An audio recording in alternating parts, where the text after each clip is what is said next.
लखोटिया आपसे पूछना चाहूंगी कि what are the problems in anaesthesia for heart patient undergoing general surgery? जो हार्ट पेशेंट्स हैं जो अंडरगो करना चाहते हैं जनरल सर्जरी, जी, उनमें सबसे ज़्यादा रिस्क हार्ट अटैक का ही होता है। उसके अलावा दूसरे और रिस्क भी होते हैं, जैसे हार्ट की रिदम जो है वो एबनॉर्मल हो सकती है। पेशेंट सर्जरी के दौरान या उसके बाद हार्ट फेलियर में जा सकता है। स्ट्रोक के इंसिडेंट्स भी ऐसे मरीजों में ज़्यादा होते हैं, और ये मरीजों की संभावना मल्टीपल ऑर्गन डिस्फंक्शन या दूसरे वाइटल ऑर्गन डिस्फंक्शन की उसमें रिलेटिवली ज़्यादा रहती है। ऐसे सारे मरीजों को पहले अपनी स्क्रीनिंग जरूर करवानी चाहिए, और कार्डियोलॉजिस्ट से मिलके स्क्रीन करा के रिस्क स्ट्रैटिफिकेशन करा के उसको पहले ऑप्टिमाइजेशन कराना चाहिए, और फिर जब वो अप्रूवल मिल जाए तब सर्जरी होती है। उसमें भी कैटेगराइजेशन होती है, माइल्ड सर्जरी है तो मॉडरेट सर्जरी है तो सीवियर सर्जरी है तो इंट्रापेरिटोनियल यदि एब्डोमेन की सर्जरी है, थोरैक्स के अंदर की सर्जरी है, साधारण सर्जरी जैसे आपकी सर्जरी है, तो इनके हिसाब से भी रिस्क स्ट्रैटिफिकेशन होती है। उस रिस्क स्ट्रैटिफिकेशन के बाद ये डिसीजन लेना चाहिए। यदि सपोज सर्जरी कराना ज़रूरी है, उसको हार्ट की प्रॉब्लम ठीक करना से पहले सर्जरी कराना ज़रूरी है, तो ऐसे मरीज को कोशिश करनी चाहिए, यदि वो मॉडरेट या सीवियर सर्जरी की कैटेगरी में है, मेजर सर्जरी, मॉडरेट या मेजर सर्जरी, तो ऐसे सेंटर में सर्जरी कराए जहाँ कार्डियोलॉजी बैकअप है, और ऐसे एनेस्थेसिस्ट और ऐसे ही एनेस्थेटिस्ट के साथ कराए जिसको एक्सपीरियंस है इस तरह के केसेस मैनेज करने में। क्योंकि एक पर्टिकुलर हार्ट रेट और पर्टिकुलर ब्लड प्रेशर पे उसको सिम्टम आ सकते हैं, तो वो जानकारी होगी तो वो अपने पेरी ऑपरेटिव पीरियड में उस पेशेंट के हेमोडायनामिक्स को यानी ब्लड प्रेशर को, हार्ट रेट को एक उस कंट्रोल में रखने की कोशिश करेंगे, तो रिस्क कम हो जाती है। तो ये सब जरूरी है कि ये प्रॉपर स्क्रीनिंग हो। माइल्ड सर्जरी है तो कोई बात नहीं है, यदि मेजर सर्जरी है तो डेफिनेटली ऐसे सेंटर में प्रीफर करें या कार्डियोलॉजी। ये बात बहुत इम्पोर्टेंट है, बहुत इम्पोर्टेंट है, क्योंकि ऐसे कोई भी इंसिडेंस और एक्सीडेंट हो सकते हैं कि दोबारा आपको सर्जरी के लिए जाना पड़े, दो आपको ये कार्डियक सर्जरी ले चुके हो। बिल्कुल। एंड सर, जब सर्जरी खत्म हो जाती है तब भी आपका बड़ा इम्पोर्टेंट रोल होता है कि वापस कब होश आएगा, रेस्पिरेशन क्या होगा, ये वो, because I faced it long back. Long back की बात अलग है, बट अब तो टेक्निक्स बहुत ही अच्छे हो गए हैं, काफ़ी सेफ हो गए हैं। और तो पहले ज़माना था जब कार्डियक सर्जरी होती थी तो एक एक दिन तक पेशेंट को वेंटिलेटर पे रखना पड़ता था। अब तो 6 घंटे के अंदर ज़्यादातर सारे मरीज ऑलमोस्ट बिल्कुल, मैंने मेजॉरिटी देखा, ऑफ। मैंने डॉक्टर पंकज का ही एक केस देखा कि 8 दिन बाद आप कह रहे हैं आप अस्पताल से जाओ और आराम से रहो, और जबकि 8 घंटे से ज्यादा तो उन्होंने ऑपरेशन ही किया था। तो हमें बड़ा सरप्राइजिंग लगा कि अरे भाई, पेशेंट इतनी जल्दी ठीक हो गया, इतनी गंभीर बीमारी जिसका नाम से ही डर लगता है। नहीं, काफ़ी चीज़ें सेफ हो गई हैं। 1950s में हार्ट लंग मशीन आई थी, 67 में इंट्रायोटिक बलून पंप आ गया।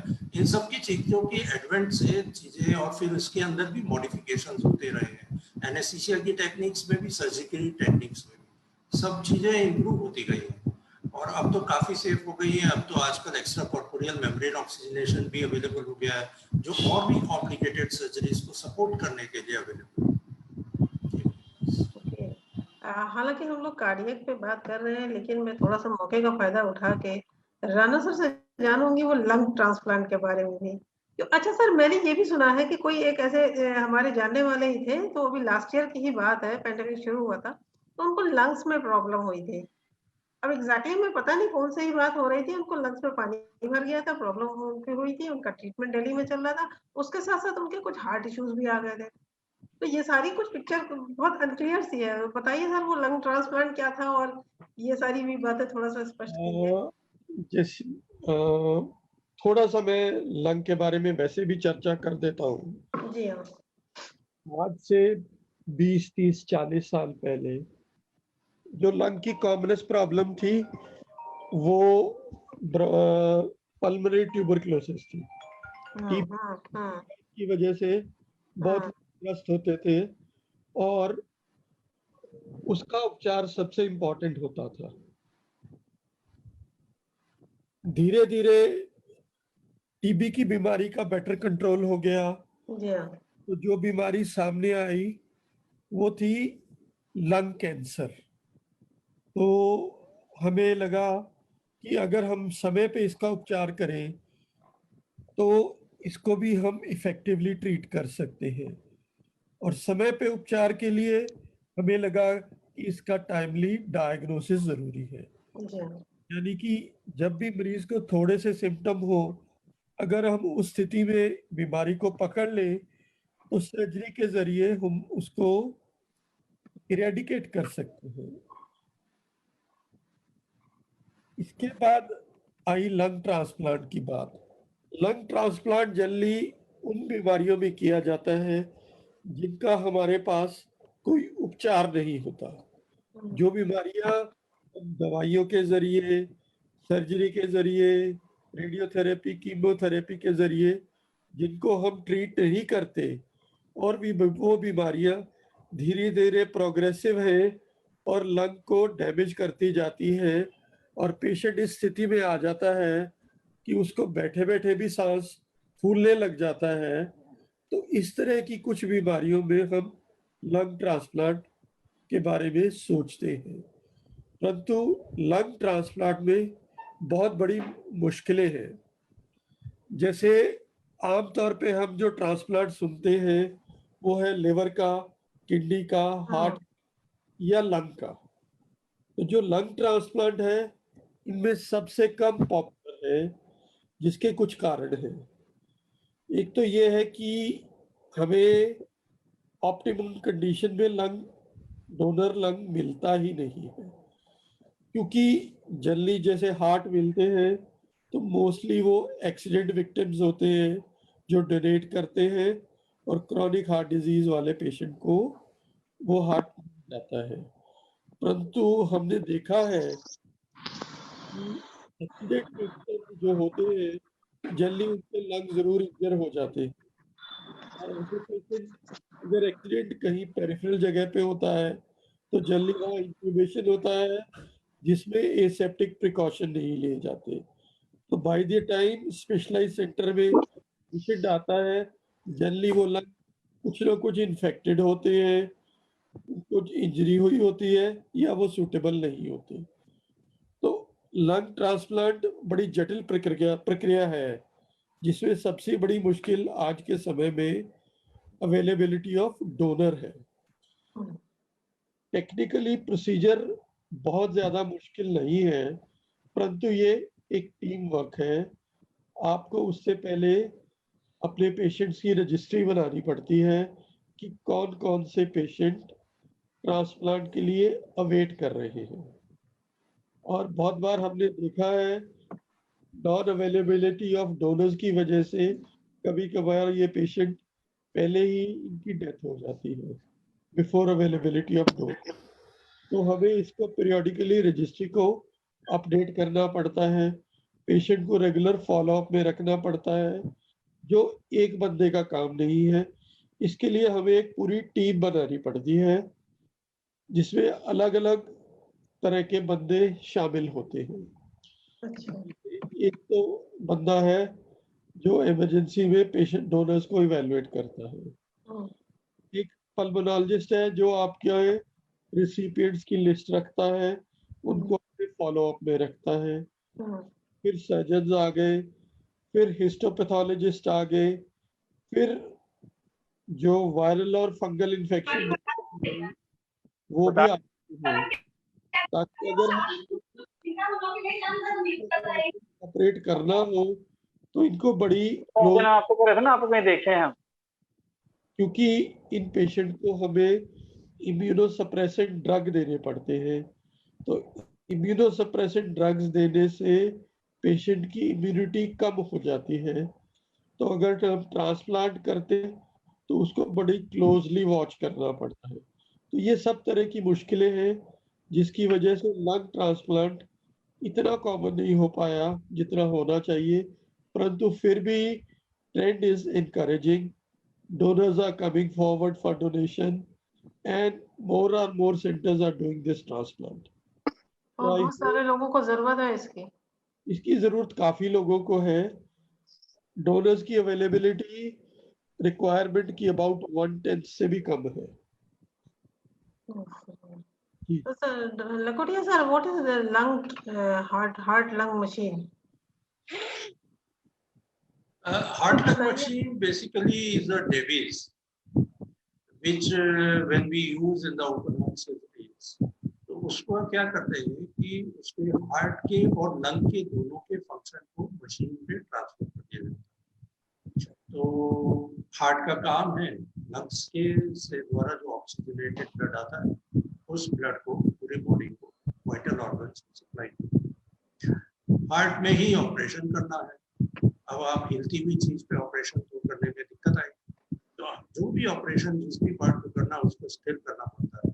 अब हार्ट को ही स्थिर कर दिया तो जीवन कैसे, इसलिए इसके लिए ये डेविस प्लान डेवलप किया गया जिसमें हार्ट के और लंग के फंक्शन को उस मशीन पे शिफ्ट कर दिया जाता है। वो मशीन ऑक्सीजनेट करके ब्लड को फिर वाइटल ऑर्गन्स को फिर से सप्लाई करती रहती है, जिस दौरान हार्ट सर्जन हार्ट को स्थिर हार्ट को ऊपर ऑपरेट करते हैं। उससे हार्ट के एरिया में ब्लड भी नहीं रहता, ब्लड फील्ड भी नहीं रहती, तो ऑपरेट करना भी आसान है और स्थिर भी हो जाता है।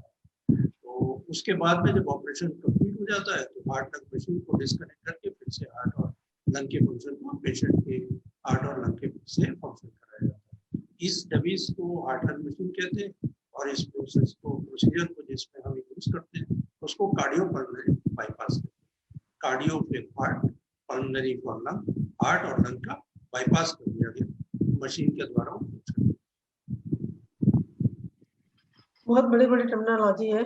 आई थिंक लोगों को कुछ कुछ पिक्चर क्लियर होगी। और हम लोग जब इस तरह का प्रोग्राम करते हैं तो फेसबुक पे भी लाइव होते हैं तो हमारे पास कुछ सवाल भी आ जाते हैं। तो डॉक्टर राणा, डॉक्टर कुमुद इस पे एक और बात कहेंगे जी कि जैसे अभी हार्ट लंग मशीन की बात हो रही थी और इसमें एक बड़ा सवाल ये आता है कि लोगों को आजकल लगता है जो बाईपास सर्जरी होती है वो बीटिंग हार्ट सर्जरी है कि बाईपास पे सर्जरी होती है, मतलब हार्ट लंग मशीन पे सर्जरी होती है।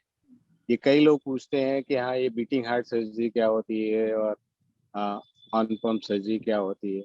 जैसे डॉक्टर लखोटिया ने बताया कि हार्ट लंग मशीन जब हम लोग इस्तेमाल करते हैं तो उसको बोलेंगे कि bypass surgery with heart lung machine support या ऑन पंप।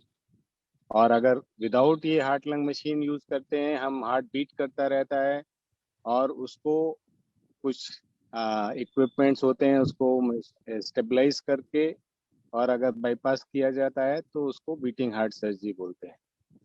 और ये बीटिंग हार्ट सर्जरी